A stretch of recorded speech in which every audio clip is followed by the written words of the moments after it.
friends, welcome to episode 176 of Storyteller Conclave. This is a show all about helping you run the best tabletop role-playing game that you can, whether you're a new storyteller or dungeon master learning the craft, or an experienced storyteller looking to take your game to the next level. I'm Sarah. And I'm Rob. And we're both a little bit out of breath. A little winded, just a little winded. We got sat down, and then I was like, "Oh, I need a spoon to stir the honey into the tea with," and you were like, "I don't have my tablet." Yeah, so I don't have the show in front of me. I'm in trouble now. we both had a little bit of a jog right before just we a little one. Down. So, but I'm going to deliberately pause the background timer because I know this show is going to go over, and I really don't care. I mean, our system spotlights always do. They always do, but like you're prepped for. I am prepped for what is coming.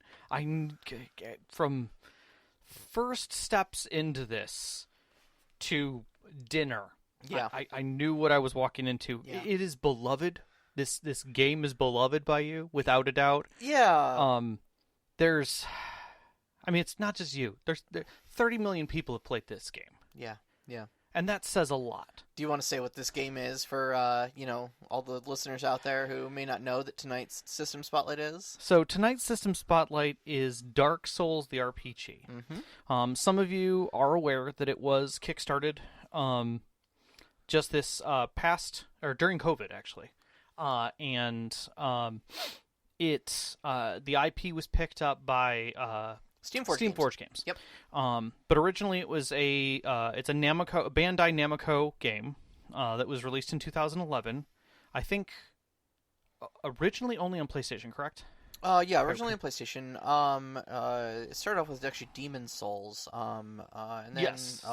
Dark Souls 1 came out.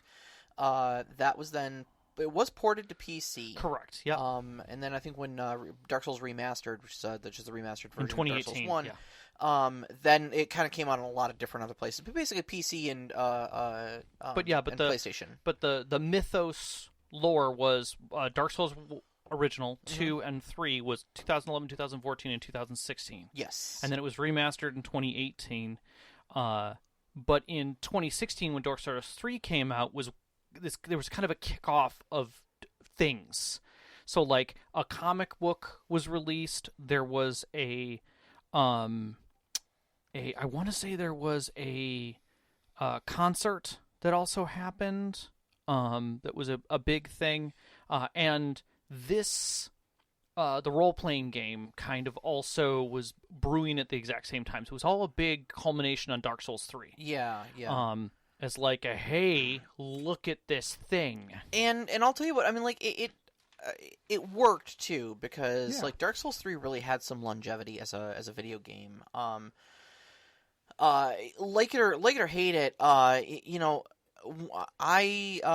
watch, like, Twitch and YouTube and stuff like that quite a bit, and there's actually someone that, like, I'm subscribed to on Twitch that literally up until Elden Ring was released was just doing, like, Dark Souls 3 PvP. Yeah. And having just, like, great fun with it and stuff like that. Really great guy. Is Saint Riot, so I'll give him a little shout out here. And plays a bunch of other different games and whatnot. What really caught me is he put, like, a bunch of, like, Final Fantasy Tactics music and stuff like that in his videos. And I was like, this guy likes the same games I do. But yeah, I mean, and what's interesting was, like, from my perspective, like, my first role-playing game was Robotech. Yeah. Palladium's Robotech. It was their take on an anime. And for me, that was really cool because, like, I enjoyed Robotech as much as what Robotech was because it was giant freaking robots in space. Mm-hmm. And that's just cool. Like, I get to fly around and shoot missiles and weird clusters and punch giant aliens in their battle armor. Yeah. Like, it was everything. It was heroic. It had all the ridiculousness in it, and I was like, oh, so we're getting a Dark Souls game. Sarah loves Dark Souls. We got to do a system spotlight on this. And I got worried because the reviews weren't great to start with.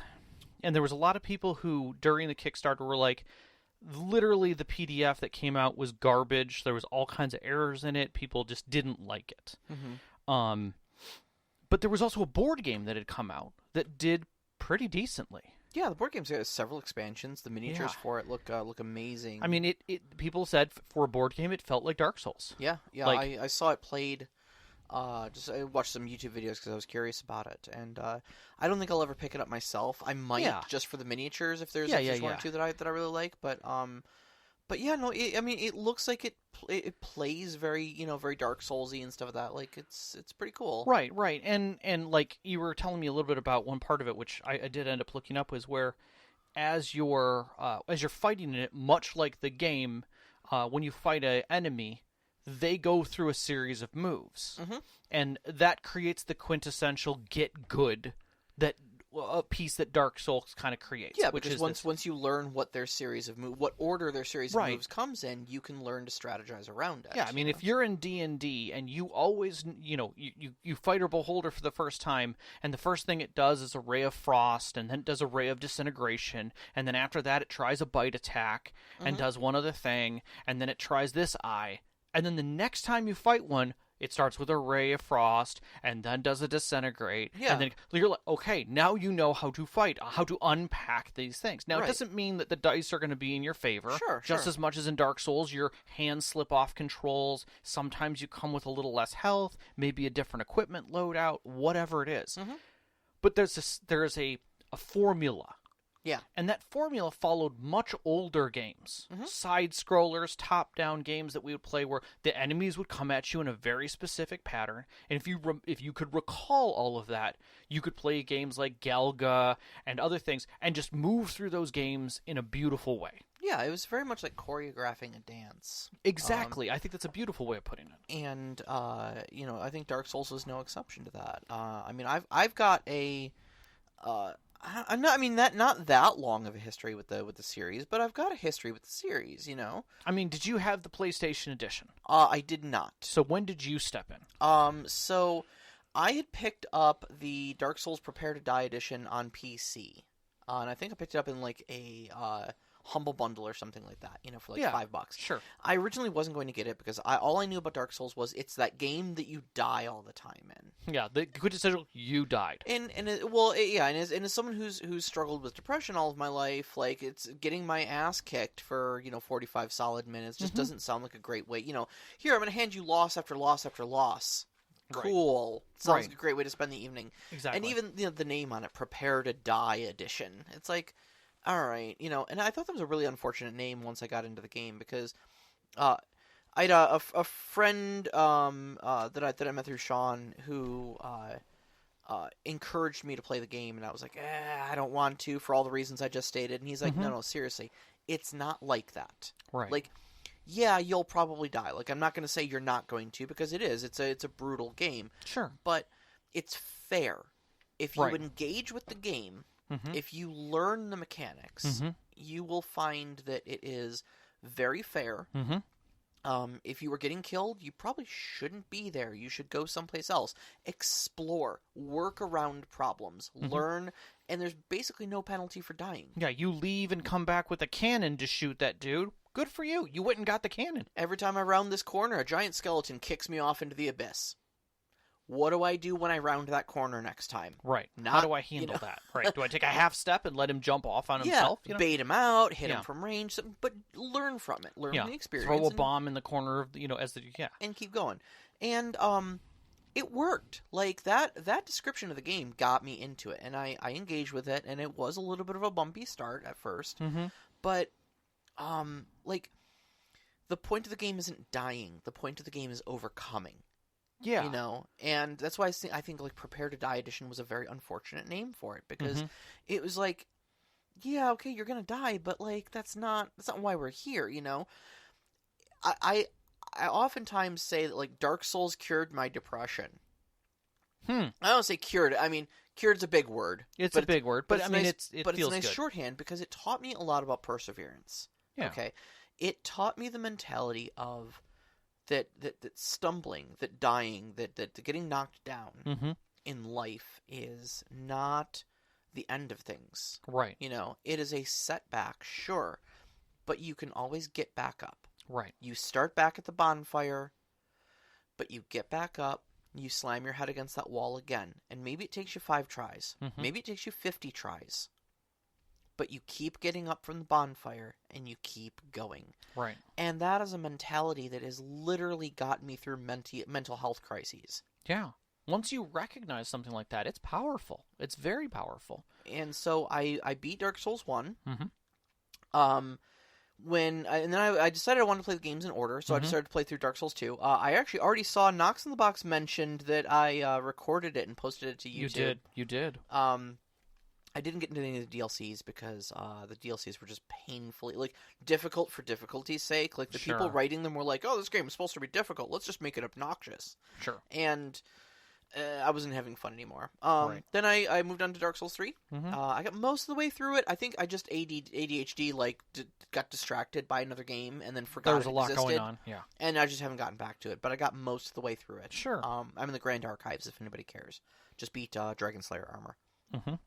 But you've also moved on to other games that mimicked it in many ways. Yeah, I got most of the way through Sekiro. Again, didn't rage quit. I just, got distracted by other things. I'm on great level there. It's basically a I can't say that it is a Japanese themed samurai story. It's in a similar vein. It's made by the same people from software, and it's basically Ninja Dark Souls. Yeah. But different. Yeah. But Ninja Dark Souls. Yeah, and it definitely has the same feel in a lot of ways. The mechanics have a lot of the same matchups.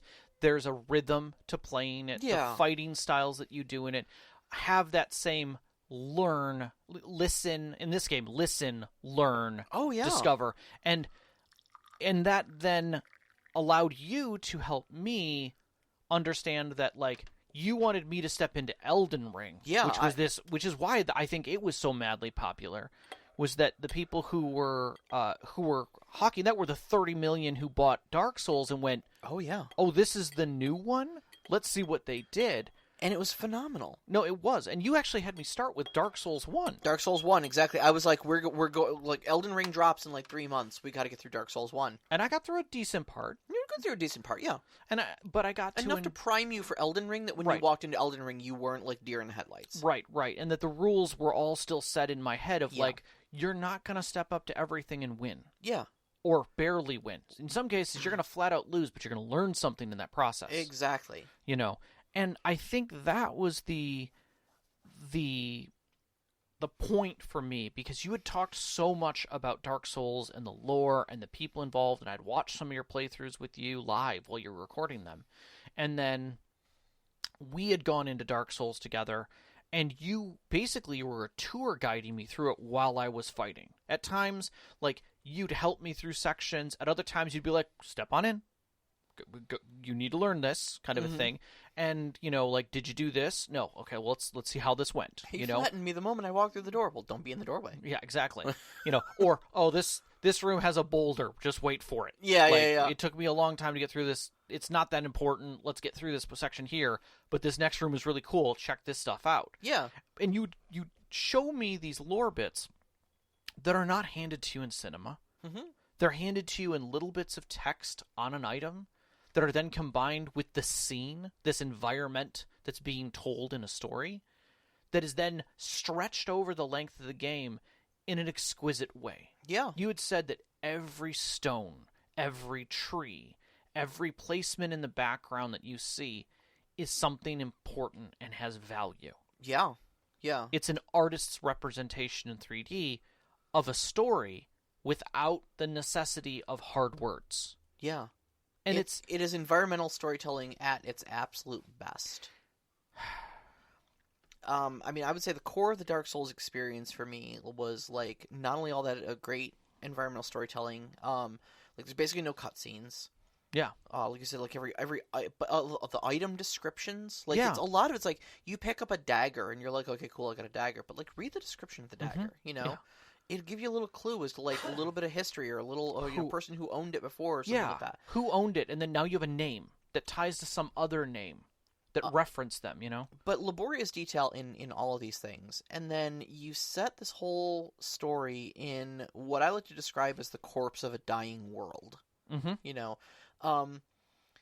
It's a world that is literally on life support, and you're kind of, as the player character, handed the question of, like, do you pull the plug or do you try to resuscitate it? Right. And then, the kind of question is like, does it matter? because we make very clear through the story that time is cyclic. You know, entropy is constant. If you do resuscitate the world, if you do rekindle the flame, it's just going to die again. It might take 1,000 years, but someone else is going to be in your shoes with this same responsibility. Or do you just let it die once and for all? Do you not kindle the flame and let darkness come? And again, will that even matter? Will it get rekindled sometime in the future? Right. Will there be another? Or another moment? You're out there killing the gods. Do they deserve to die? Are you a good guy? Are you a bad guy? Does it even matter if time is cyclic and entropy is constant if you kill gods? Yeah. Do they matter in the grand scheme of things? Yeah. This has all happened before. It will all happen again. Well, and not only that, but like every aspect layers. Like we were talking about how the game teaches you that reality is fractured. You are just a part of this reality, and your version of it is different, which is why you see glimpses of other individuals. See phantoms. You can summon phantoms. You just see them walking around occasionally. That's other people's actual gameplay. That's not scripted stuff that they put in there. That's literally other games talking to the network and showing you glimpses of other players. Right. And so sometimes you might see them dying. Sometimes you might see them fighting someone else. Sometimes you might just see them by the fire. But that's them playing. Yeah. That's their reality. And then you get, like, your NPCs. They're rare, but they're all important. You know, they don't... Dark Souls is not a game that, like, litters with, thousands of people who all say, hello! And that's it, Yeah. Have you heard of the High Elves? Yeah, exactly. Like, one of my best examples of, like, an NPC is, like, the Knight of Thorns, Kirk. Yeah. I love his backstory because when you meet him, he invades you. And so you're thinking, red man bad, he's red, he's an invader, he's coming in here to try to kill me, he's the bad guy. Right. Well, then you find him a little bit later. If you beat him 3 times, you actually can get his armor, and you start reading the descriptions on the armor, and you see where you find his armor is in the room where Quelaag's sister is, who's been, like, warped by chaos and turned into a weird spider demon. Right. Yeah. She can't even speak unless you've got a special magical item to be able to understand her. Right. And Kirk serves her and has been invading other people to try to harvest humanity to feed her to keep her alive. Yeah, because he cares. Because he cares about her. And it's like, oh, I thought this guy was a jerk before because he tried to kill me, but now I kind of like him. Yeah. And every NPC is like that. Like, some are clearly insane and murderous and stuff like that. But, like, even, everybody's kind of got a reason. Everybody's got a little bit of backstory and stuff like that. And it's just really a rich experience if you choose to engage with it. Yeah, you are constantly asking yourself, am I doing the right thing on my path? Am I the good guy? Is there a good guy? Does it matter? Does good and evil even matter? Right. In such a setting? Yeah. What's really my motivation? Yeah. And that's the thing is that the game really presents all of that in a very simple interface. It really does. But really does. Beautifully done.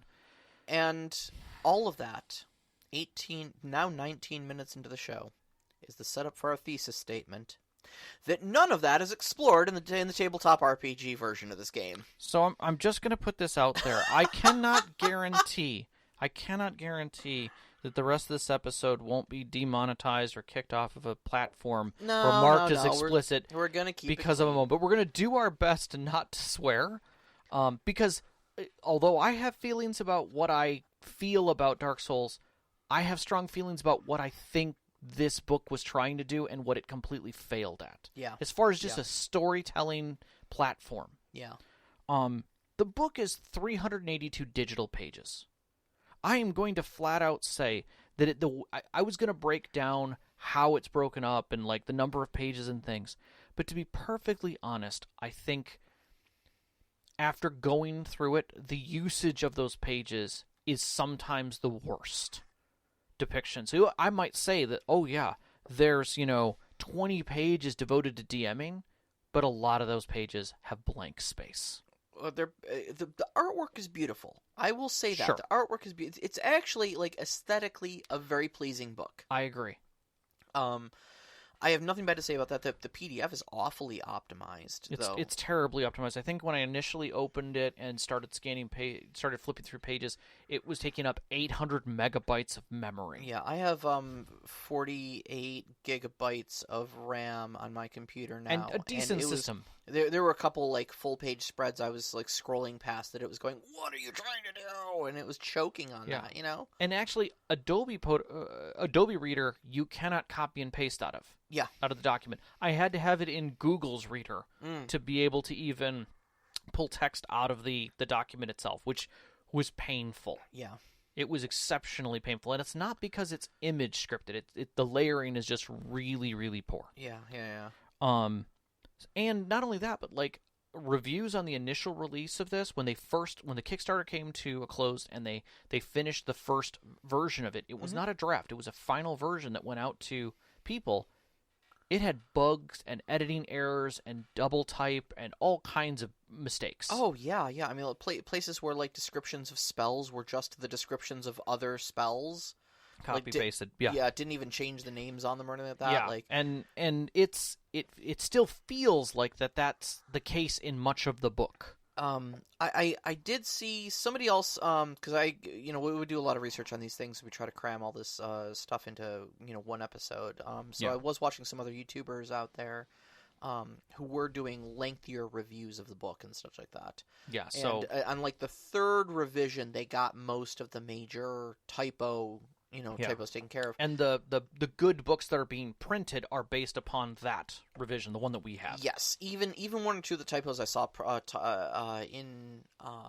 out in one of the videos, it was from like 2 months ago or something like that. Was corrected. I couldn't find any of that stuff. In August, and that's why I kind of waited to see what release point we were going to get. Yeah. And why we didn't jump on it as early as we did. So I will say this before we get into any more of this. Sure. On the very cover of the book, it says 5e compatible. Mm-hmm. It does not say D&D. It does not say D20. There's no reference to Dungeons and Dragons in any way. It just says 5e. And in the book, there is no direct reference to Dungeons and Dragons, except to say that if you know of the world's oldest RPG, then you know how to play this game. And it's clearly a D20 game with 100% the spirit of Dungeons & Dragons. I mean, it is Dungeons & Dragons 5th edition. It is. I mean, well, they've done their own things to change how certain mechanics in there work, right. But like 80-90% of it is D&D 5th edition. Which I have critical problems with later, but we'll get to that. But yeah, it reminded me a lot of like with the buzz surrounding the Super Bowl, where Super Bowl is a trademarked term. You can't market using the term Super Bowl. But you can say the big game. Yeah, it's the big game. If you were getting Tostitos for the big game this weekend, right? Mm-hmm. You're gonna watch the big game, yeah. It was just reminding me of that, where it's like, that really old role playing game that everybody's familiar with. Yeah, if you're familiar with that, you'll recognize these mechanics. Yeah. Okay. So saying that, the setting and the feel is often where I like to start. And we just talked about the setting and feel that the video games present. Yep. Dark Souls 1, Dark Souls 2, Dark Souls 3 all sit within this framework of a dark, deep, dying world where entropy is the truth. Yep. Time and space really don't mean much anymore, and the old gods need to be expunged to either make way for the new world or... Yeah. Whereas, literally, this book feels like it didn't understand that. Yeah. It got a C on the book report. Just really focused on the wrong thing. It feels like the thesis statement of this entire game is that Dark Souls is a game about difficult combat and dying, and that the details don't matter because it's just a bunch of random stuff anyways. Spoopy dungeons, who cares? Yeah. It's really about the death and the dying and the killing and the combat. Yeah, everything is murderous to you in one way or another, and it's not even sad. It's not even sad. The book doesn't even address other than to say that things are hollow and falling apart. And it's tragic, but there's no despair. listed. It doesn't feel like the book doesn't feel tired as much as Dark Souls should feel tired. Yeah. Yeah.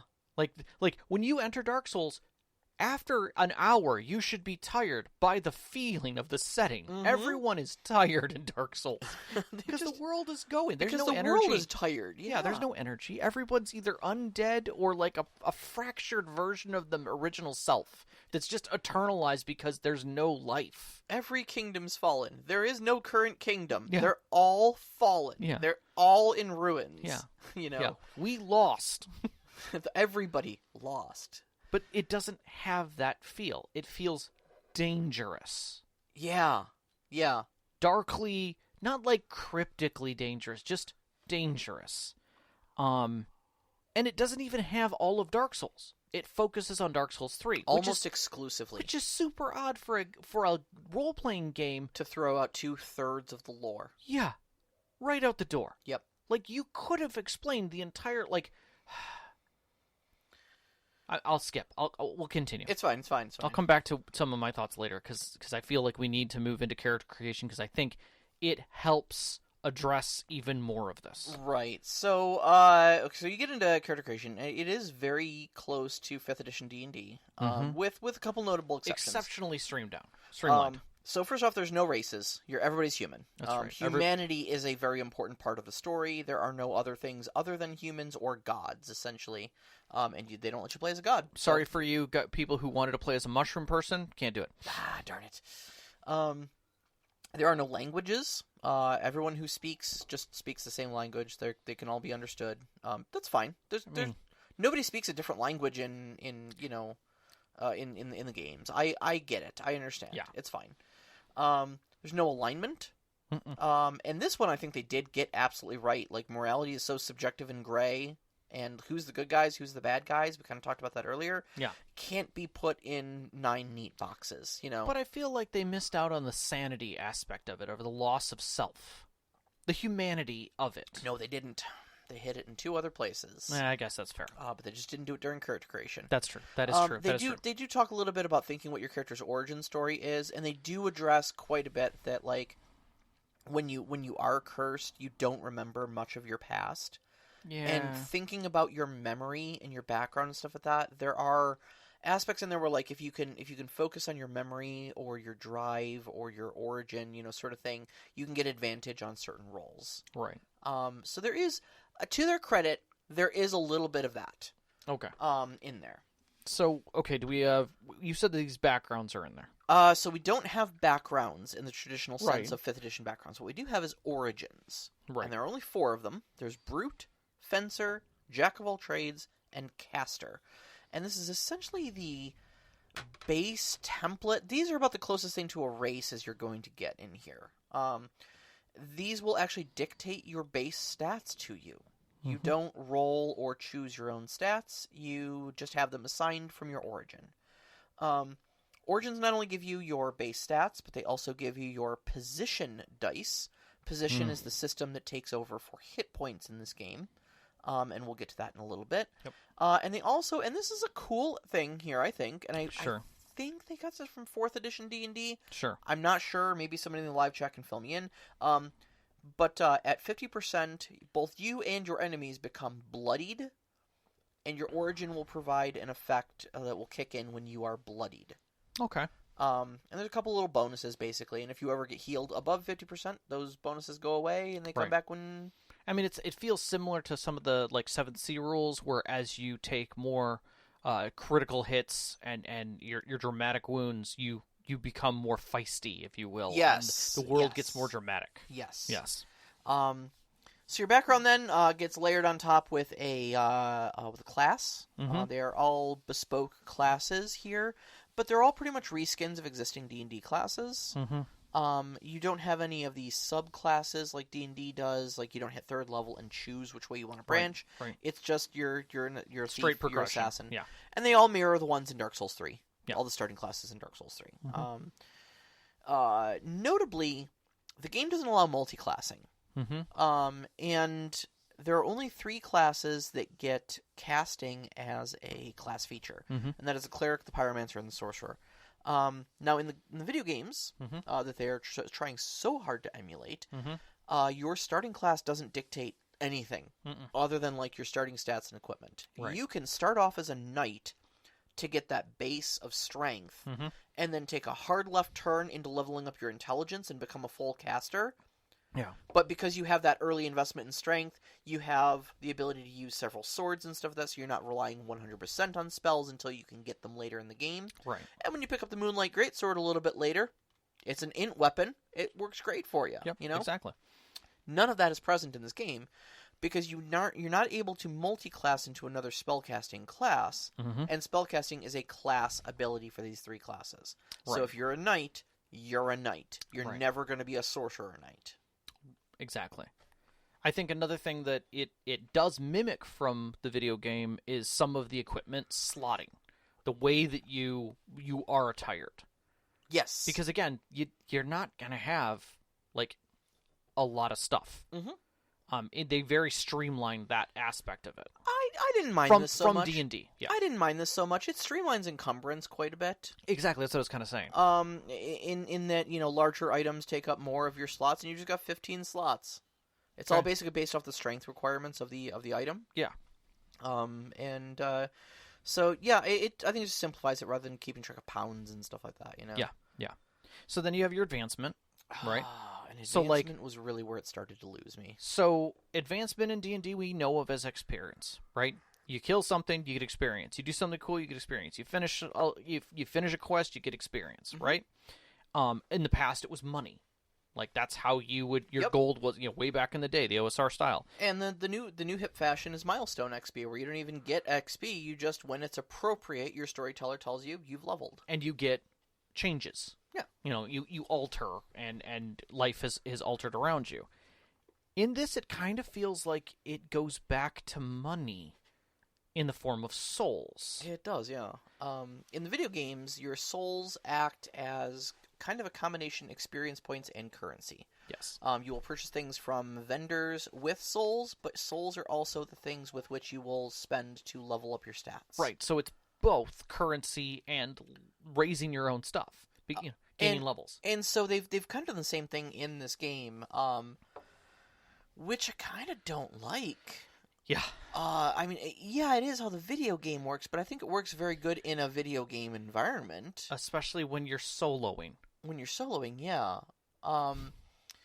But, like, I very much don't like experience points, especially experience points based around killing enemies, because, I say it all the time, games teach you how they want you to play them.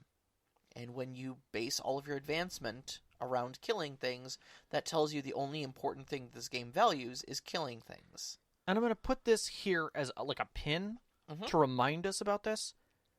Those can be lost. Yep. So, like, if in D&D you were out and your party gets effectively wiped, not even, if your cleric is the last one standing and didn't have enough health but drags you guys all out of the space to heal you up, all of your loot money is all sitting where that guy was. Mm-hmm. In this case, it just disappeared. It just disappears, yeah. All the money falls out of your pocket and falls out of the world. Mm-hmm. That's painful. That's painful. Especially when you have to buy your levels Yeah. Yes. with money. Yes. Now, you can bank your souls when you're at a bonfire.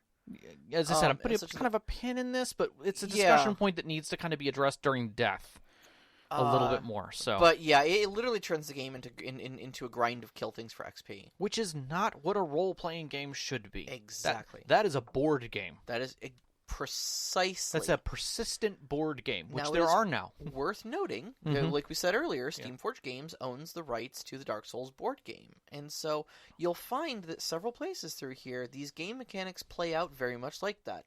It makes it very clear that Steamforged Games is a board game company, not a role-playing game company. Yeah. So we get into, like, the core of the mechanics here. The big change that you're going to notice from 5th edition D&D is position, and I mentioned this earlier. This replaces HP. It kind of acts as your HP, your stamina, your magic, all kind of combined into one big stat. Now you start with a base value of your position based on your origin, not on your class. Yep. And each level, I say I think because it's contradicted in two different places in the book, that you only gain your Constitution modifier when you level up. Like, you don't roll a new die and add your Constitution like you normally do. It's just your Con modifier. Right, and that's for your basically your passive, your walk around. Stance. So that's your base position. Your position. Sorry. So when you enter combat, you roll your level worth of position dice. So if you are a brute origin, you'll have a D10 position die. So if you are a level 3 person with the brute origin, you roll 3d10. And that's it. I did look that one up because we talked about that earlier. And you add that in temporary position at the beginning of the fight. On top of your whatever you currently have. Yes. And so this is basically like an adrenaline boost. Right. What this does for you is this gives you a little extra spending cash, essentially, because position doesn't just act as hit points for you. It is also a currency you can spend to do various things during your turn. Your turn. So you can add one on a 1-to-1 basis. There's no limit to how much position you can spend this way to modify the result of a die roll. So if you, the example they give, if like you need to hit somebody with AC 20 and you rolled a 1, you may spend 19 position to hit them. Yeah. You're spending 19 of your hit points. Yeah, or mana pool or whatever you want to call it. But you can hit them. Absolutely, if you're willing to make the spend. You can add movement speed up to essentially doubling your movement speed. So you can add another 30 on top of the 30 you've got. You can add damage, but you must spend 5 minimum. Some of your weapon and armor abilities will require you to spend position to activate them. Activating most spells requires at least 1 position point. And then there's kind of a rule of cool sort of thing in there where position can do anything else that the story that people think is neat and you and the storyteller can agree upon. Yeah, I'm going to spend position to sidestep, and dodge this and let the guy and help him off the cliff face. Okay, if it fits, sure, why not? Parry him, and I pull out my +10 Chaos Dagger and riposte. There you go. And one-shot him. Yeah. Things like that. Oh, we'll get to that too. So keeping in mind that it's kind of a currency, I know you and I, when we were talking earlier about this, we were a little baffled by the how high a lot of the difficulty classes of like saving throws and stuff like that were. Yeah. I think the intent is that you're forced to spend position to ensure success on those. Yeah, I feel you, but at the same time... No, I'm with you. The math is I not... don't like it either, but there's a lot of the difficulty classes for like facing monsters and whatnot are like DC 18, DC 19, Yeah. And I think, the game is trying to essentially force you into a position where, these things are really brutal. You're going to have to spend position for them. Right.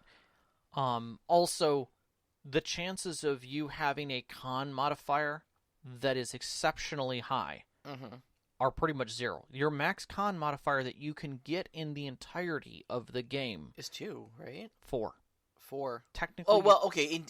4 if you level up to 18. Correct. If you are a fully leveled up character in this game, the biggest badass you can get, you still only have a +4 to your con modifier. Yep. So which is ridiculous to me. Like that's just absolutely ridiculous. Yeah, you're not getting a lot of position all total. I think it's mostly very much based on, like, they really depend on you rolling well on that initial temporary position thing when you start combat.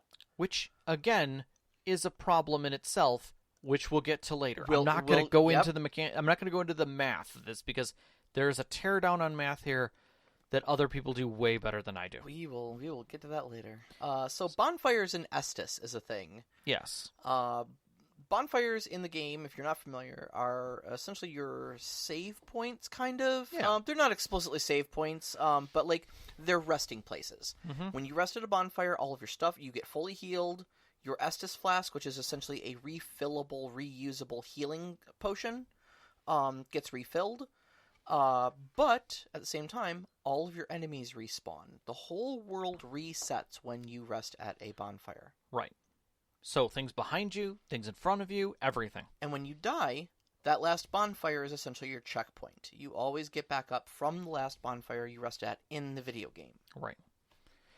Now, there's some weird stuff there, in the sense that, say you and a friend are going through a dungeon, you and your party. I'm following. We make our way and eventually find our way, be it randomly, to a different way into the boss chamber, right? Because we wanted to avoid something else. So we do some crafty looking and figure our way around it, right? Sure.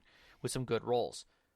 When we die fighting that boss because we're ill-prepared, we may not go to the last bonfire we were at because the text says the nearest. It's either the last or the nearest. I'm still not sure which because the text specifies both. Right. And so now we're someplace we've never been. Yeah. I have Don't no know idea how where to we're get going. the boss from here. It just feels weird. Yeah. Like the mechanics are very odd in the way. And lastly, like, yes, Estus Flasks are a thing.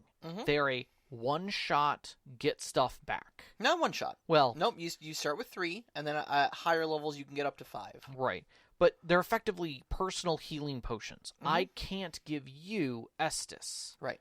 I can heal. Well, I can grant you position if I'm a caster in a very specific way. Basically, if you're a cleric, there's no healing pyromancies and there's no healing sorceries. It's all cleric. Right. So, like, one class can somewhat assist someone else, but is spending their own position to do so. Yep. It. Now, here's the thing, too, and I think I forgot to mention this about position, is that you can only spend it once per turn. Yes. So if I cast, I can't modify the result of the cast. Correct. If I cast, I can't also move quickly. So, let's keep going, because this is all adding up to something very significant. Death itself is where we were talking about, where you respawn at the nearest last bonfire, whatever the actual rule is. You lose all of the souls that you are holding, not the ones you've banked, but the ones you're holding. Yep. Which could be quite a bit, especially because you may not be banking, you may not have reached another bonfire. You may not have reached another bonfire, yep. Okay? And if you don't make a DC save after death... It's like a Wisdom 18 check, and I'm not sure you can spend position out of combat, so... You're dead. Yeah, Okay, on a you roll don't have position to spend. Yeah. How do you spend position when you're dead? On a roll of a 1, you Make a new character. because you just go hollow. There are, what'd you say, six Six? more outcomes that will result in permanent stat loss. Which effectively makes you lose levels. Yeah. Because the only way to get stats up are through leveling. I was looking at that and I was like, is this like Dark Souls 2? Where they knocked you for 5% of your health every time you died? Yeah. And it was like, you died because you couldn't keep up with the challenge, so now you have to do the challenge again, but you have to do it with less resources. Right. In the end, you just make a new character. That's not a recipe for success, yeah. Right. So, all of this feels like death is a punishment, not a learning experience. Because there's not many things in that list that are a benefit, or even a role-playing benefit. Oh, there are a few benefits in there, like you can become immune to poison and stuff. Not many. There's a handful. There's a Right. handful. It's not. But it's not all doom and gloom. But the fact is that there are outcomes where you just die and you just lose stats. Right. When more than 40%, well, more than 30% of the options are literally knocking you down. Yeah. Yep. And setting you back. Maybe further than you think, because you die a lot at early levels. Mm-hmm. Right? So, again, back to the chances that your stats are above a certain point to handle, saving throws and things are so ridiculous. The thoughts behind those. Yeah, agreed. The game is not teaching the right direction. And keep in mind, you lose all of your souls when you die. Now, in the video game, those are dropped on the ground in the form of a bloodstain. You have one chance to go and retrieve them. If you die before you pick it back up, your bloodstain disappears. And you lose them then. This game does not give you that option. Does not give you that option. There's So you die, your souls are just gone. Mm-hmm. Yeah. Yeah. So, that said, magic system. moving to magic. Now, magic's interesting. It works very much like it does in the video game. I don't know that I dislike it. Look, what in compare, because Rob's making stinky face at me right now. I don't know that I dislike it more than anything else in this game. Okay, that's fair. That's fair. It didn't offend me. No, it did. It did offend you. Okay. Some parts of the spells offended me. Because the magic system didn't. Okay, that's fair. That's fair. Because it's copy pasta in so many ways. A little bit. So you basically. But it doesn't have to be. Magic is very small scale in Dark Souls. It's based on attunement slots. You'll have a handful of attunement slots, like 2 or 3. Yeah. Basically. Small spells only take 1 attunement slot, but some of your larger ones may take 2 or all 3. Dedicated casters may have a lot of attunement slots on them, but maybe as many as like 5 or 6. Woo. Hey, no, that's a lot in Dark Souls, honestly. I understand that, but each spell that you attune has a number of limited casts to it. So, like, if I attune, Lightning Spear, I may be able to cast it like 4 times. But if you can attune the same spell twice, so I can spend 2 of my attunement slots on Lightning Spear, and I will get 8 casts instead. Right? Follow? Mm-hmm. Oftentimes, casting them requires position. Not all of them do, though. Most, though, what I've been noticing, like a lot of the damaging spells and stuff like that, require not only a spell attack roll, but then afford the target a dexterity saving throw to take half damage. So you've hit it, but it still gets a chance to cut your damage down. Yeah, in 5th edition D&D, it's often it's one or the other, a saving throw or an attack. Right.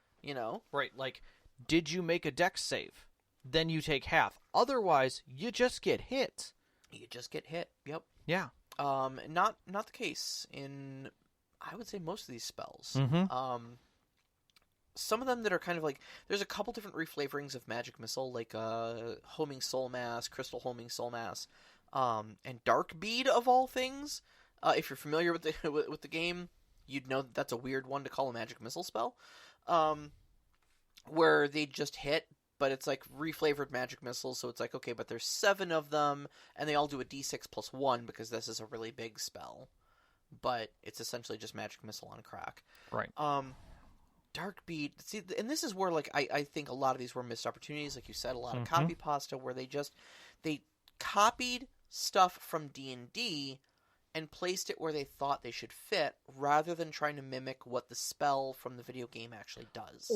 And I hate to use the word balance, but to even look to see if it fits within the crafting of the universe. Mm-hmm. Like, if I am going against something that has X amount of position and does X amount of things, and my chances are still slim, is this even effective in any way? Yeah. Is it meaningful that anybody would even use this? Yeah. Yeah, well, try to make a faith build in Dark Souls 3 and let me know how you feel about that. Yeah. But anyways, I'm gonna get into Dark Bead because anybody who knows Dark Souls 1 Sure. knows that Dark Bead is the shotgun of death. Sure. Okay, especially if you PvP'd it all in Dark Souls 1, you know that you get that spell, you roll right up on an enemy, you parry them or something like that to stun them, or you catch them off their footing, and you Dark Bead them right in the face. You just hammer them with this thing. You just hit them once. Oh. Because it fires like 8 projectiles in a cone spread. Ah, so because since you're so close, you're doing all of it at point blank range. It's a shotgun of death. Gotcha. Yes, it's just a magic shotgun. Gotcha. So why didn't they make it a cone spell? which is totally available. Which is 100% available. Reflavor Cone of Cold into Darkbead. Don't reflavor Magic Missile into Darkbead. But again, you'd have to know the spell and have used the spell. Yeah. Or watched a YouTube. You'd have to have done more than scan a Wikipedia page. Back to this is barely a C. Mm-hmm. Yep. They read the Cliff's Notes and decided to make a game off of it. Soul Spear, Crystal Soul Spear should be line attacks. They penetrate, like you can hit multiple targets if they're in a line. Right. With them. Why isn't that a line attack? It's literally, again, right there in the rules of the game. And I feel like a lot of the game mechanics that I read through, now granted I didn't get into the detail level you had, and you can correct me if I'm wrong, didn't feel like position was a thing. Being flanking. Distance. Oh, physical templates, position, not the position mechanic. Minis on a board kind of thing. Yeah, distance is reflected. Mm-hmm. Jumping, flying, things like that. Speed, double speed. Yeah. But it doesn't feel like they made position important. Yeah. Like, flanking is definitely a thing. Surprise is definitely a thing. Mm-hmm. Like, all of those are important things, but it doesn't feel like there's any weight to that. Yeah. Or any consideration in many ways. They don't even talk about models at all. Yeah, I'd say that's a pretty accurate statement. Yeah. And when they refer to creatures, they make reference to normal, large, and that's about it. Yeah. There's no colossal, which this game definitely has colossal. Mm-hmm. Okay. Like, these are standard terms for 5th edition, and an understood term. But you have to... But in a system, which is what this is, it's not saying this is a supplement to D&D. Yeah. You must know the D&D rules, because they will help you. They never address that at all in this. So if you don't know basic D&D and you step into this, am I supposed to be using a game mat to fight on? Can I do this through Theater of the Mind's Eye? How? Mm-hmm. Like, what's significant? What's not? Yeah. Feels like a lot of kind of missed opportunities there. Which takes us to running the game. So there was a quote in the book. And I wanted to believe this quote. I really did. I read this because it was the opening of the DM section. And it says, and I quote, "Dark Souls is about difficulty, about being challenged. This makes it a bit more difficult for you, the DM. You need to constantly be placing the players under pressure, hitting them with combat encounters, puzzles, and fragments of lore that they scarcely understand. But at the same time, it's vital to remember this one fact. You are not the enemy." And then I continued going through and realized that you are the enemy. You are the enemy. There is nothing cooperative or collaborative. Collaborative or creative. Yep. After that point in the book. Yep. And my rage went through the roof. Yep. I had a really hard time reading the DM section. You are not the enemy. Yes, you are, but thanks for saying it. It's trying to tell you that it's not about wanting the characters to lose. And yet that is legitimately how the encounters are meant to play out. Mm-hmm. So, the way they recommend crafting of an encounter is literally going through random tables. You roll a d10 and pick from, and pick your adventure, your names, your enemies, your locations, what loot they will find. Yep. And that's how you make an adventure. Mm-hmm. And it should last anywhere between 6 but no more than 15 sessions. Yeah. They don't tell you how a session should run. They don't give an idea of how much combat you should have in that session. And it's weird, too, because they specify that number, and then somewhere else in the book, I remember them reading them like, you decide if you want this to be just a one-shot, or, just like play it for a couple sessions, or if you want this campaign to go on for months or even years. Right. But your adventures, you set the difficulty by number of bonfires that they come across. 4 is pretty easy. 2 or 3, more difficult. But 1 is hard mode. To what? To what? 5 encounters? 5 fights? Right. There's no CR. There's no point of reference to that. Yeah. Right? And the other thing is they say, don't give your players maps. There are no maps in this game. There were never any maps in the game. In Dark Souls, players had to figure that out as they went through the game, and that's what we've stuck with.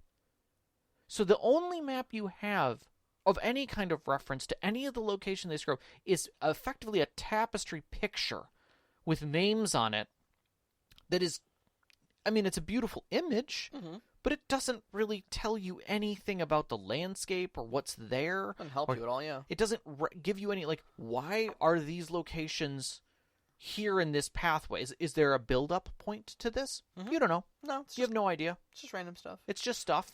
It's like Knox in the Box in the live chat says, medieval Mad Libs. Yes, 100%.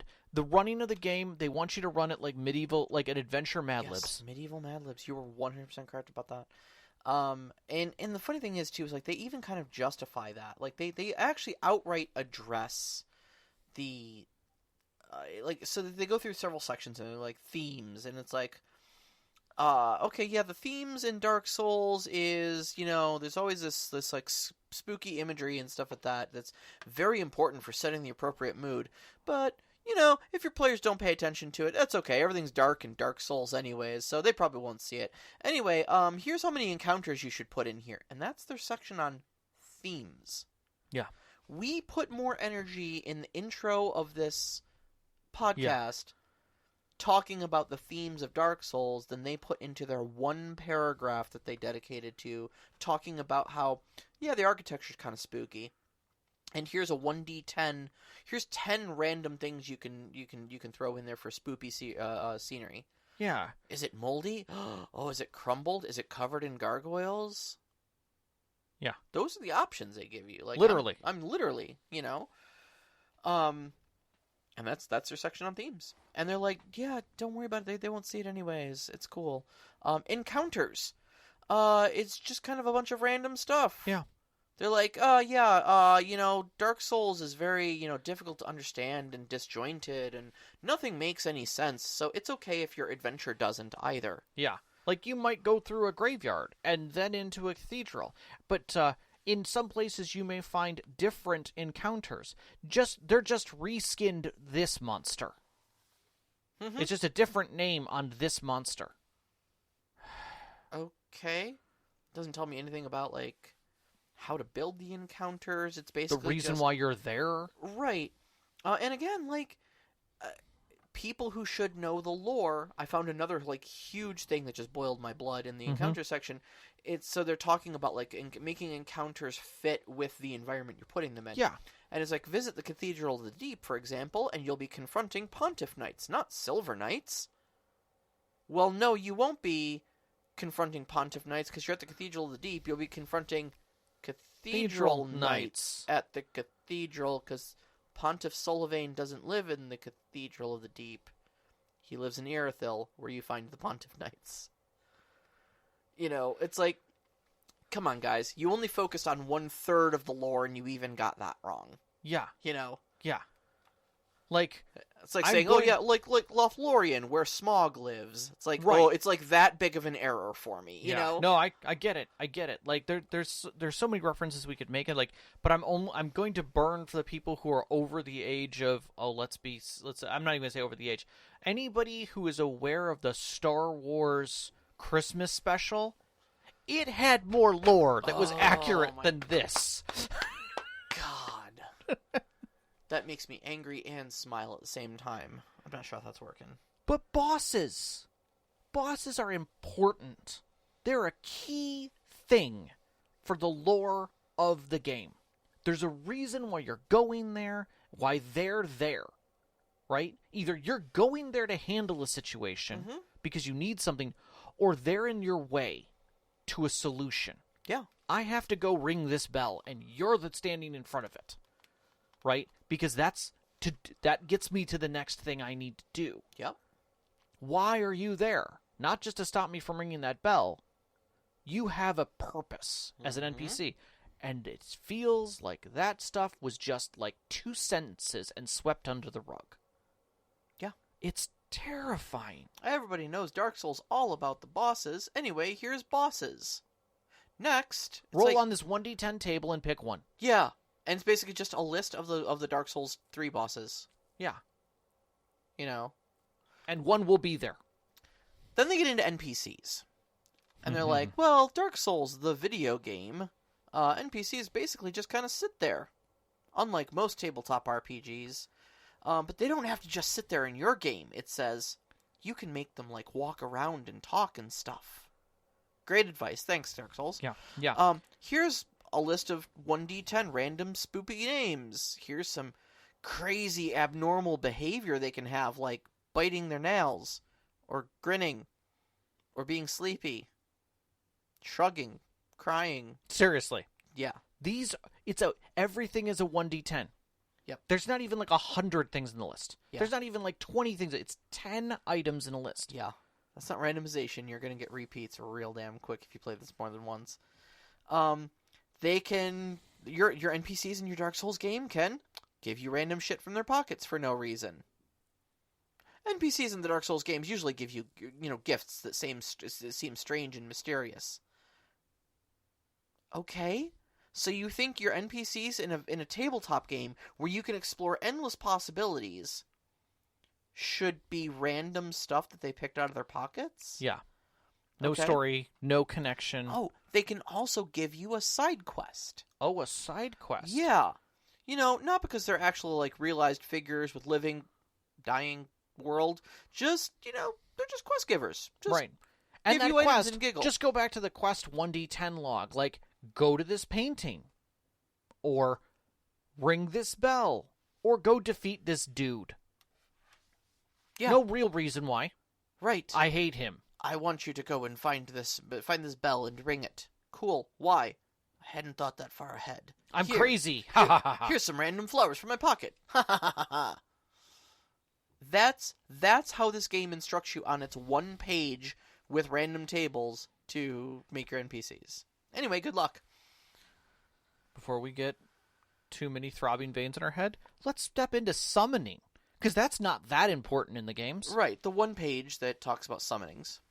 Now, here's the thing.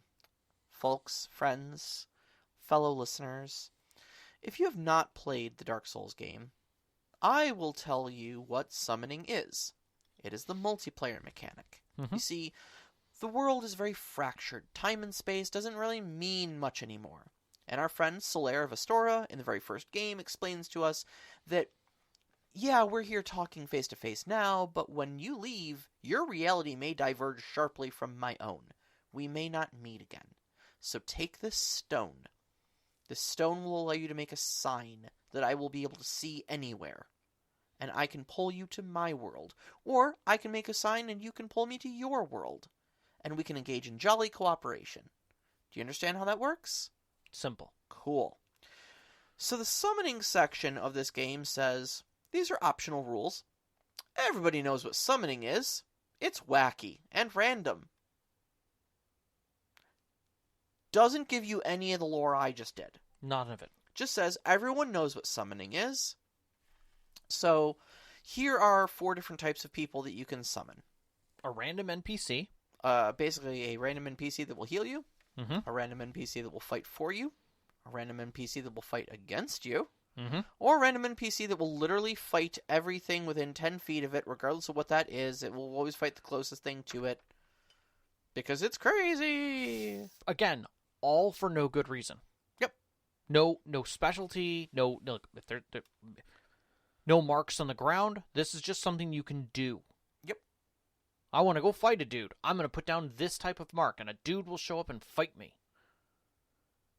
Okay. Mm-hmm. No reason for it. No suggested story applications. No lore behind it. Just, yeah, summoning is crazy, and we all know what it is. Here you go. Here's some random stuff. Next. So moving right along, because obviously that literally is one page, Yep. and the text isn't even that thick on it, they start talking about the world. The world as a whole. Now, I am going to scroll back, because I have to go look at this. Because if I remember correctly, I wrote it in here. I think I deleted it, because it was just taking up space. Oh, okay. because I didn't feel like we deserved to go through it one by one. Okay. So... But it is essentially every major zone in Dark Souls 3. Yes. And I will say this. It is no more than 2 pages. Per zone. And those 2 pages are not highly compressed text. It is a half a page image, and the other half of the page is filled with a random chart for what you might find there. Yep. A quarter or an eighth of the page has items that'll randomly be available off of things there. Yep. And then the other page might have up to 2 paragraphs of text describing the lore of the zone.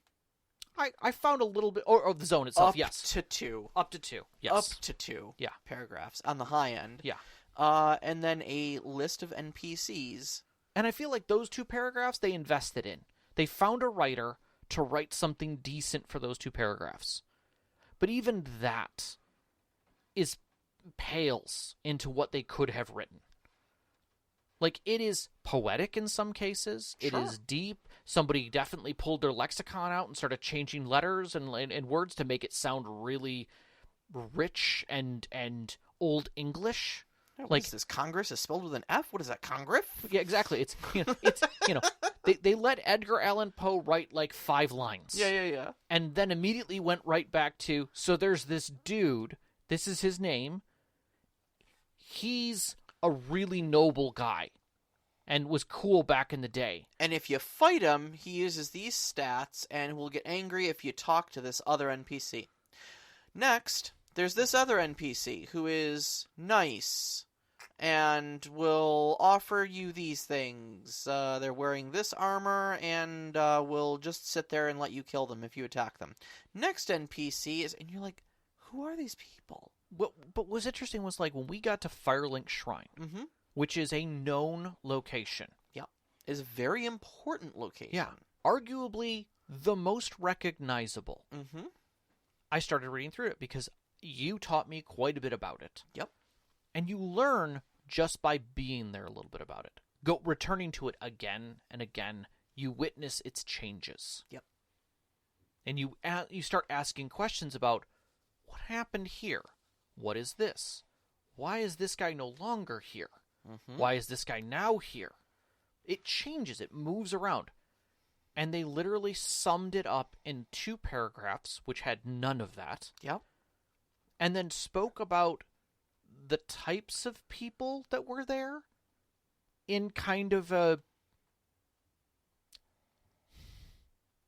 generality that didn't make any sense. Yeah. And had no reference in my real headspace to the game. You could make heads and tails of it. But, like, there are important characters who are there that lead on from that moment. I mean, honestly, like, you can talk about just about anybody at Firelink Shrine, which is the main hub of the game. Yes, but it doesn't it's even your home address base, that. essentially. But I think the real crime, like, if you can talk about Firelink Shrine and you don't talk about what a firekeeper is. They did address a firekeeper. They said she's a firekeeper. They didn't describe what a firekeeper is. Correct. Why a firekeeper is important. Why, like, one of the other NPCs that they listed in a different section wants to become a firekeeper. Nope. You know? And they never referenced... They referenced the person. They referenced that their fervence to attending it, but not why. Yeah. What is tending to the bonfire mean? Right. Why is Firelink's bonfire important? Yep. You know, et cetera, et cetera. None of that. It's just... And then in some cases they were like, oh, and this person, just use the stats of this monster if they fight them. Yeah, if they fight them. 80% of them are Pontiff Knights, the other 20% are Elan Knights. There you go. And yeah, man, if you're gonna dip into Dark Souls 2, you grabbed Elan Knights of all people, man. And by the way, none of this is addressing the fact that when the term knight is used, that's not defined. That's not defined. It's not saying this used to be a person just like you. Yeah. It's still kind of addressing them as a monster, effectively. Yeah. Something pointless. Yeah. Like, you're the only thing that matters. And honestly, I think the NPCs are treated that way. Like, when they talk about making your own NPCs, they're like, Oh, God, yeah, yeah. they'll just do random stuff. Your players may want to kill them or whatever, so just have that on hand. Yeah. And then they've got a whole section of monsters and antagonists, and I gotta say, it's again, very, very visually stunning. Yeah, for the most part. I The wouldn't even stat say it's blocks, very. the images that they used and whatnot. I like them. I felt that it's. There are many, many places where you could go to see monster manuals or ways that NPCs and antagonists are listed. And traditionally what you will see is an image within the body of the text in a very clean format. That was only done on a few of the pages because they wanted the art in some cases to be much larger on the page. So you'd actually have to go to the next page to see the art. Oh, okay. Is that art part of this monster, or is that part of this monster? Yeah, that's true. Knox in the Box asks, he want a little more information on the Firekeepers. He said, okay. do they maintain the bonfires? Yes, but more than that, they're like spiritually linked with the bonfires. Yeah. In that, like, if you kill the Firekeeper, the bonfire goes away. Yeah. Like, a Firekeeper's soul is the bonfire. Right. In a sense, and it's a holy rite essentially. Especially in the early days, in Dark Souls 1, Firekeepers were very important. Yeah. Where like they would go on holy pilgrimages essentially to cleanse themselves and become worthy of being a Firekeeper. And there was something to be said for maintaining the keeper. Oh yeah, Knights maintaining the keeper, and or in some cases not. yeah, Seeing that they die. Yep. That's a whole plot. Or I shouldn't use the term die. I should use the term demise. Mm-hmm.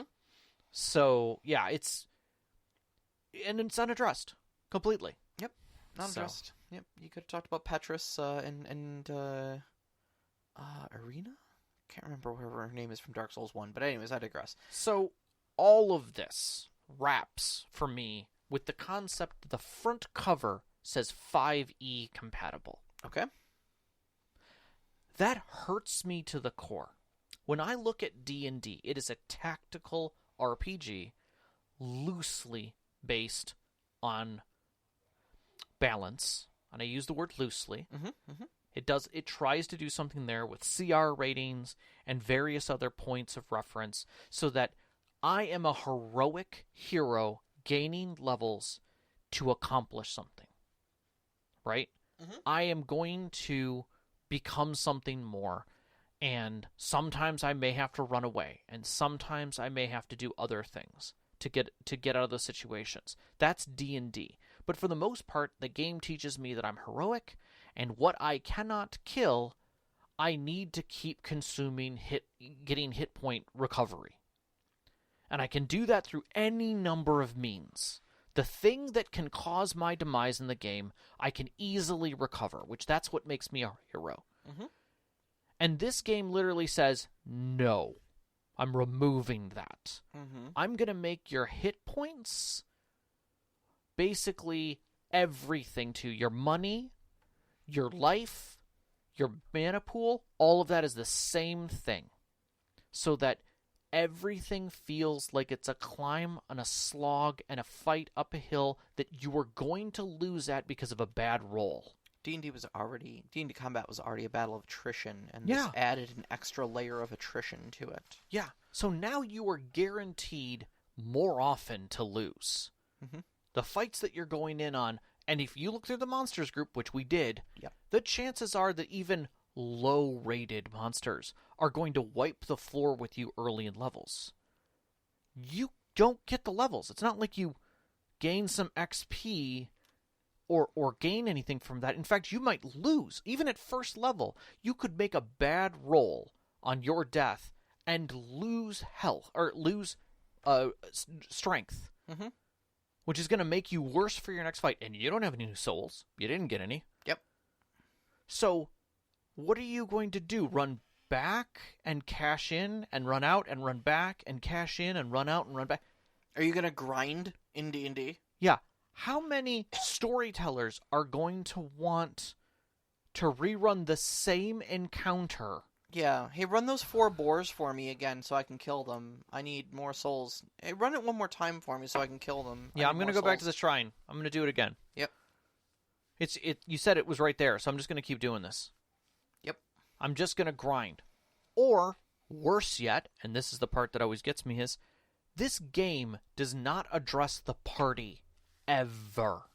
Mm-hmm. Nowhere in here. It talks about playing with your friends. It talks about cooperatively helping at a challenge. But after that, no. It doesn't talk about turns. It doesn't talk about supportive classes. It doesn't talk about anything that would bring up the idea of that 2 players have a reason to do things together in this world, which I think is something that they really could have changed. Yeah. Like, Dark Souls doesn't talk about cooperation because it is a fractured world where everyone lives in their own version of reality. Mm-hmm. They could have very easily adjusted this game to be a multiplayer game that is different. So here's the thing, and I'm actually going to say you're wrong about that. Because I referenced earlier Solaire of Astoria. Yeah. Okay? He is a member of a faction called the Warriors of Sunlight. Sure. There is a whole faction. There are multiple factions, actually. Right. And the Warriors of Sunlight come back. Like, they start off in Dark Souls 1, but they come back in Dark Souls 3. Mm-hmm. They are gold phantoms Mm-hmm. that are specifically there to help others. You gain faction rank by helping others beat bosses. Sure. The whole reason they exist is cooperation and multiplayer and stuff like that. And you could have gotten into the lore of that. You could have gotten into banding together as Warriors of Sunlight. You could have gotten together as, Sure. talked about all the rich factions that are in there. Sure. You could have based quest, if you want to get back like into Dark Souls 2, you can make a whole faction that are like Tower Guardians or something like that. Like, there are multiple factions in multiple games that have goals. Mm-hmm. You could have talked about any of that. Any of it. Not a single thing references group dynamic in any other way other than a light reference saying you can play with friends. Yep. I dare say that this game almost teaches it to be a one storyteller, one player game. Because no one's going to want to sit there in a 2-player game where literally the mechanic states if half of the party dies, Everyone wipes. Yep. So the only way that you can play this game, according to the mechanics with multiple players, is having 3 people in your party.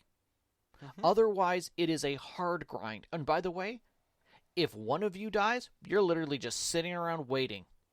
Yep. Even if the fire was next to the fight that they're in, you cannot join that fight. There's no revivify, there's no healing word, there's no nothing to get you back in. Once you are down, you are dead. Right. You are back at the bonfire at some point in the future. Yep. It's not even referenced how long. There's no time. Because time is irrelevant in this whole game. And it's like, oh my lord. There's so many pieces that you've broken and chiseled away from D&D to turn this into a grind factory. Just to emulate a video game. That it has a grind mechanic. That you missed all of the rich points that D&D has generationally created to get to a role-playing game. Mm-hmm. I was talking to Sean. I've got 2 closing points here.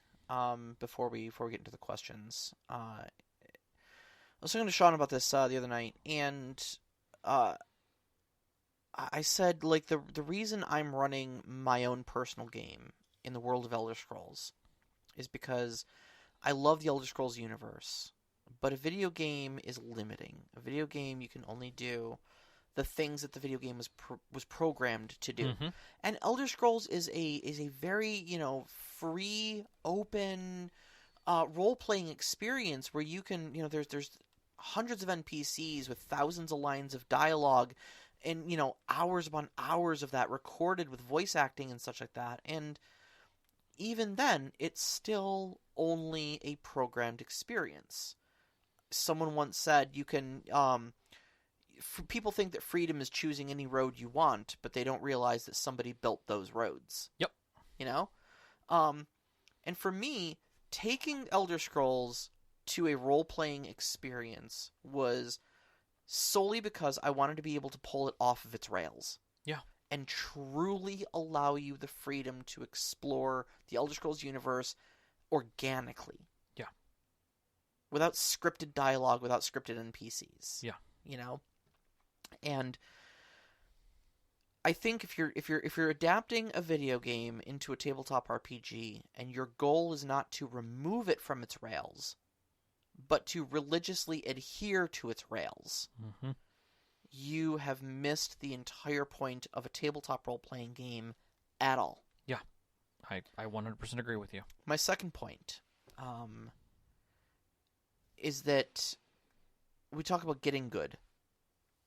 Yeah. The reason the gameplay loop of, fight, die, try again, get good actually works in Dark Souls is because, like we discussed at the very beginning, it's like a choreographed dance, okay? That boss is always going to fight the same way. Always going to have the same triggers, When you try to drink your Estus flask, he always does the big overhand two-hand slam. You need to drink very far away from him, or you need to drink in a way that he's not going to be able to turn that on you and hit you. Right. Or you're going to get punished for it. Right. Every single time he raises his hands up, he's about to do that attack. And you need to dodge to the left, because dodging to the right just gets you slammed. Right. Whatever. Okay?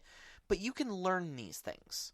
Okay? And when you get good, that means you are learning, that means you're adapting, and that means that you are timing your roles better, exploiting openings in their AI better and such like that. You can increase your skill. And eventually, you have choreographed your own dance, depending on your own fighting style, your own skill set, to beat that boss. You might limp through, you might one-shot him. Who knows? Right. But you have done the work to learn these things and choreograph that dance. You can't do that in a tabletop RPG. It's specifically this one. There is no choreographing mechanics. In the tabletop board game, there is. There is. Because you can learn the order of the cards in their attack deck. But in this, the only skill I can bring into a fight is hoping that the storyteller's dice are bad and hoping that my dice are good. Because you can't even guarantee you're going to have enough position. Because it's a random roll at the beginning of the fight. Your temporary position's random. But theirs isn't. And like how much position I need to spend on like upping a die roll to make sure I hit. Or make sure I hit a saving throw. That's random too. If the DC is 19 and I roll a 1, that's 18 position I need to spend to make sure I save there. Or I take whatever the effect is, which could be crippling, which could be killing. Yeah. Who knows? The 19 position might get me killed anyways. Yeah. Yeah. And that is, I'm with you, that is why this is not Dark Souls. Yeah. Because you can't get good at random dice rolls. Nope, you can't. Fate will never get you good. I see we have a whole section here called Closing Thoughts. I have a few things in here that we haven't hit. Okay. They're pieces that kind of wrap things up. For me, I think we agree this isn't Dark Souls.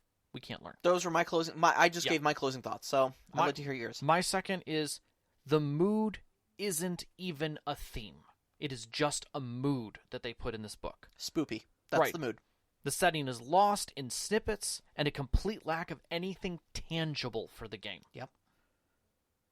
Right? They would have been better off in sections taking direct quotes of the NPCs out of Dark Souls 3. And they didn't do that. A simple thing. Yeah. They didn't even do. That would have given it much more depth and clarity. No quotes from any of the NPCs. Or even gives item me conniptions. Even item descriptions. Just steal them from the game. Yeah. You have the IP. Just do it. It's right there. If you want it to be esoteric, don't explain it any further than that. Just put it in there. Right? The NPCs, like you said, they have no feeling. There's no predictability. There's no reason for them to be there. Those knights are literally just placeholders in some cases. The name is just a placeholder. It's a this thing, really. But we're going to put this name on it. pontiff knights, cathedral knights. There's no difference between them. They're really all the same thing in the background. Yeah, they don't really explain, like, why the Pontiff Knights are Pontiff Knights, who they are, who the Pontiff... Like, I guess you could go and flip over to Pontiff Solvane, but, like, again, they don't, like, explain any of, you know... There's just no linking to the lore. They don't care. It's just like, oh, Pontiff Knights are a thing that exist. And they don't, you know... Yeah. Sorry, go ahead. There is no passion to continue in this game. Yes. In other games, there's a passion because there's heroism. There's a drive and a hook that you can bring in from a storytelling aspect. There are, even in the video game, because of the get good mechanic that you can learn things, you can have the drive to effing want to win. Mm-hmm. To just beat it, you know? And just have that moment of hard victory where you're screaming ready to flip the table because you did it, right? But instead, you're just here slogging with your friends. And you might as well wish for a new character when one of your party members dies, the other two that are standing can't finish the fight, and they just look at you and say, Ed, we're going to lose the souls, just go. You're not going to be able to do this. Yeah. You guys don't have the position, so let's just stop this fight. We're going to start back off at the bonfire. We'll do the other two encounters and try this again. Mm-hmm. Could you imagine that in a D&D game? All right, so we head into the goblins. We're about ready to fight the goblin chieftain. Did he just one-shot our tank? All right, wipe it up, guys. All right, well, just guys, let's go back to the beginning. We'll start back off at the front gate of the goblin territory. That means we're going to have to retake out the guards, stop the enforcers, and sneak our way past the archers so we can get back to this guy. You know, but we gotta make those rolls count. Yeah. You know, don't waste your position. Yep. No, that seems like the dumbest thing ever. Yeah. And like I said, as a storyteller, it just seems exhausting wanting to rerun the same combats over and over again. And this isn't even role-playing. Yep. There's an attempt to tiptoe into it with these backgrounds and drives that they kind of give you. And they even say, like, these are things that you can get your players to use, you know, to drive them into the quest. What quest? The 1d10 thing that I randomly rolled? Yeah. The thing that you literally described to me as, like, I don't know, find an ancient painting. Sure, whatever. To what end? Why does this character even matter? Right. Why do they care? Is it up to them to do it? Because if it's up to them to do it, it's even worse. The book in no way encourages players to make characters. In D&D, I look at the game and I'm kind of encouraged to make a certain race and try a certain character, either to work against the system or work for the system in a specific world. Mm-hmm. Even if it's random. But in this, there's no feeling behind it. Yeah. Because the world is dead. There's nothing but entry. And it feels like the writers felt that, at least, and kind of gave up on some of this crap. I've often thought about running a Dark Souls game. I don't think anyone in my group would have fun with it if I ran it, but I would really want to explore the theme of finding light in the darkness. I don't think you could do it. The problem with that, mm-hmm. in my personal opinion, and it's the problem with Dark Souls as a whole as a role-playing game, is you can't start at the end without having the world built by the people at the table so that they have interest in exploring the end. I'll give you that. I will give you that. Like, if this game taught you that if you chose the class Knight, you needed to explain who your lord was, why you were devoted to him, and what secret you carry. Mm-hmm. Oh, okay, now that has depth. Yeah. Right? That has depth. You may not remember your lord's name, but you remember his heraldry, and you'll call him the Eagle. Mm-hmm. You know, you may not remember what made you stand as a knight, but you remember what made you kneel as a knight.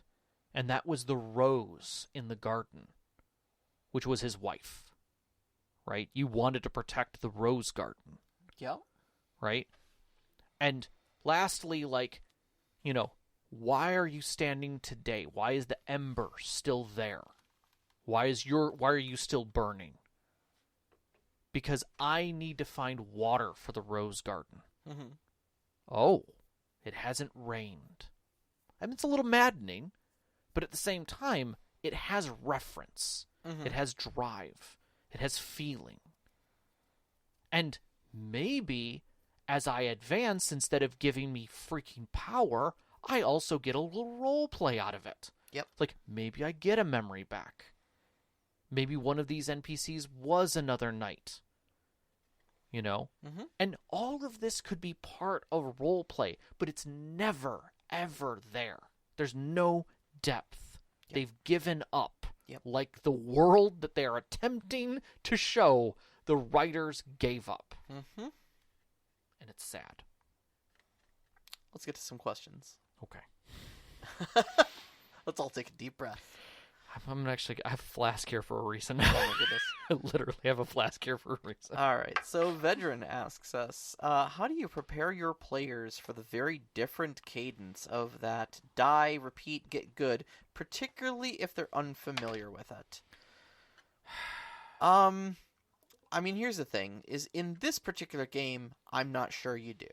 But I think kind of like I said at the beginning, like, I would stress, if I were running this game, I would stress that, you know, death is not an end, it's an opportunity to do better. It's an opportunity to learn, change tactics, and go back in. Don't look at it as a failure, it's not permanent, you know. That for me was the mindset that got me into and through the games. I don't know if it would translate well to the tabletop, because in the games, when I died, I invested, 45 seconds getting back to the place that I was, to fight the boss again. In the tabletop game, it's going to be significantly longer, because D&D combat takes hours. I don't know what better advice I would give than that, though. Yeah, I think for me, having a mechanic where death is merely chiseling away at your soul is the roleplay mechanic. But if we could literally set aside the rules and the mechanics, if there was a way that we could have adapted, or maybe this game actually had a telegraphed system that you could learn, right? I think that alone, that simple change alone, if you grab that one mechanic or put in a flow chart for every monster and every boss, you set up a flow chart, even if some of it had a little diversion. Yep. Like, if someone is within this many steps, do this instead of this. And that would be great, because you can do that in the video game. You bait out attacks. Correct. You know, like, I can heal as long as he does the big overhand slam, because I know I have enough time while he's winding up for it.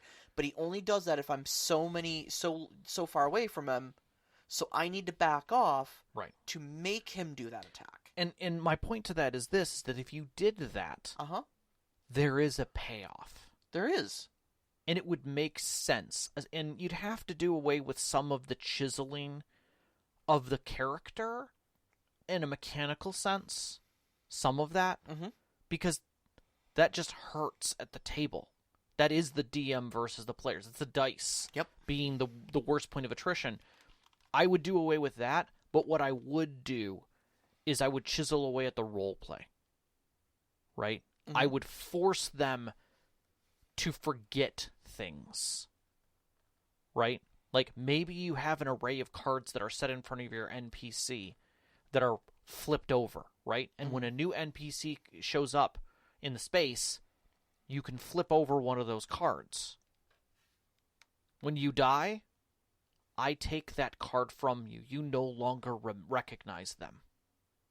So you're removing reality from them. Yeah. That's roleplay. That's a way to make the mechanics about roleplay and make the game feel like you're losing yourself. Yeah. And that's where I would say is that to get that cadence of die, repeat, get good and have it feel like a success is at the end of that, instead of just handing them money and setting it down on the table in front of them as their souls, you know, is that on top of that, you also set down lore. They learn about themselves and about how they what they mean to this world. Yeah. That's how you make that worth it in a role-playing game, is you add the role-play in it as food. Yep. So Nevim asks, do you need to have played the video games to enjoy the tabletop RPG? I dare say this is a hard yes. I think it's a hard yes. I don't think this game is enjoyable even if you have played the tabletop RPG, but I think if you haven't, I think you would sit there just scratching your head going, this sucks. I'm going to answer the question by, I'm going to ask the question. Do you need to have played the video game to enjoy the tabletop RPG? No. If you've played the video game, you will not enjoy the tabletop RPG. The thing is, you're not gonna enjoy it either way. But if you've played the video games, you'll know why you're not enjoying the tabletop RPG. I have to say that. Are there advices on how to run a Dark Souls-like scenario? And he was talking about the try harder, get good. I don't think that translates very well to the tabletop at all. That entire scenario, but I think basically everything Rob just said about simulating the hollowing by like remarking that they don't remember certain things anymore, or certain snippets of what their lost memories are from prior to the curse, becoming very blurred and literal in a sense of like, I have to find water for the rose garden, right? Not understanding that means the lady of the house anymore, right? I need to care for the lady of the house. Right. The Lord is gone. You just know rose garden, and you're like, it must be a rose garden. It must be like an actual literal rose garden, because I can't think of any other context. I've lost my rose garden. I need to find a new garden, and it's an all-consuming drive for me, and I don't know why, but I have to find roses. Right. And just that simplicity is like, it's hard to do that, but it is all role play. Yeah. And it requires a lot of it. Yeah. Yeah. I think again, like a lot of the, leaning heavily into the themes of entropy, figuring out what truly matters when the world is essentially already dead. Yeah. And what can you do in that circumstance? Where do you find hope? Knox in the Box in the live chat earlier described the Firekeepers as literal manifestations of the flame of hope, and I think that's great. No, I think that's fantastic. I think that's a theme you should explore and stuff like that. But as far as the whole die, try harder, get good part, you can't, because it's all random rolls. Right. And I think that's emphasizing the worst part of D&D combat. And just making it your core gameplay mechanic and ignoring everything that makes the Dark Souls story and universe good and compelling. Yeah. Overwatch asks, Dark Souls and Souls-like games have a unique methodology and very specific mechanics that don't seem like they would translate well to a tabletop RPG, and yet here it is. It did not. Yep, didn't make that translation at all. Is there another game or game type that uses its own unique conventions that you think could survive the translation to pen and paper RPG? Wow. Other games that have unique conventions. I'm trying to think. I mean, I did Elder Scrolls, but that's very generic fantasy when you boil it down. Portal? The names have been changed to protect the innocent. Portal could be interesting. Has a unique convention. Yeah. But again, it's challenging. I don't know. But the thing is, the core mechanic is essentially spatial puzzles, and I don't know how well those translate to like an RPG. No, I don't, and that's the thing. It wouldn't be a fun or compelling game, but you could do it. Paranoia. Yeah. Because really, the game, the role play, the challenge is getting through the situations. The role play is figuring out what the truth is. I mean, it's a mystery game. That's the truth. Yeah. All the lore is hidden behind panels and secrets that you unlock by finishing the challenges in unique ways that they weren't originally intended. Cyberpunk 2077 would make an amazing role-playing game. It already has. I know. I was kidding. So, reversed. That was a reverse. Unique conventions. I'm trying to think of one more. Like a video game that has a unique convention. I saw a suggestion, and this is the closest I can think to a good answer here. I saw a good suggestion for running stealth like Metal Gear Solid. Where oftentimes when we run stealth in role-playing games, if you fail a stealth check, you're noticed by the guards, and instantly it is it's just on. People start loading their shotguns and saying shame. True. But instead, your first failure should be a guards are now on alert. They think they know something. At which point your difficulties ramp up. Your carefully planned and scouted out guard routes start changing. Because now they're searching, not just patrolling. And you need to go into kind of an evasion mode. And if you can pass a number of checks, maybe just one, maybe 2 or 3, they will go back to, oh, it was just the wind, etc. So it isn't an instant thing, it adds a layer of tension to your stealth. That's the closest I can think of a video game mechanic that I would like to see implemented in RPGs. Hitman. The Hitman series. Okay. You know the target. Yep. You effectively have a sight. In some cases you just have a goal. And you have some secondary goals. It is a straightforward mechanic system where you're given the map, you're given a limited set of tools, and you're said, do this thing. I think that translates well to a lot of RPGs. Yeah, I think so, yeah. And you can still have a lot of storytelling that wraps within that has meaning. Absolutely. So I think Hitman as a series could translate pretty damn well. Yeah, okay, I'll give that to you. Under a number of systems. Savage World, arguably you could do it in D&D, but it wouldn't work. It wouldn't feel as good. Yeah. I think you'd want to keep things simple, and I think you'd want to have the success rate high, and the failure that occurs require a lot more challenges or a lot more consequences. Yeah. It would be success or consequence that could lead to failure. Yeah, I agree. So those types of systems. But I definitely think you could translate Hitman as a series. All right, you want to wrap this hour and 40-minute long rant? Yeah, let me give you 30 seconds to talk about next week's topic. All right, so next week's topic, we are going to be talking about what is a B plot.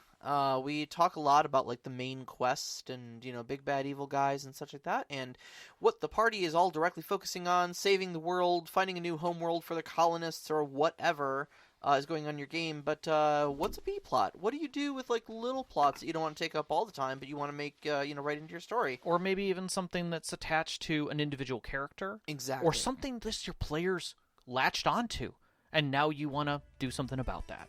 Yep. All right, well, you can find us on Twitter at st_conclave, on Instagram at st_conclave.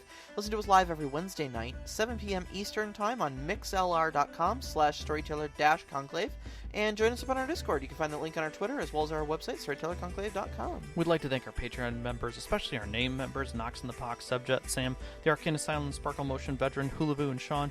We really appreciate all your support. Our pre-show music that you may have been listening to prior to our live show is by Arcane Anthems. You can find that at patreon.com/arcaneanthems. Our intro music is Beyond the Warriors. That's by Geefrog. You can find that at geefrog.bandcamp.com or on Google Music. I should actually say YouTube music now.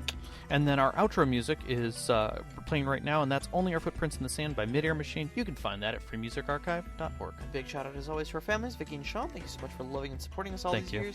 All of our friends who've sat with us at our tables all these years to give us these great stories to share with you, and every single one of our listeners. We love you guys so much. Love you. Good night. Good night.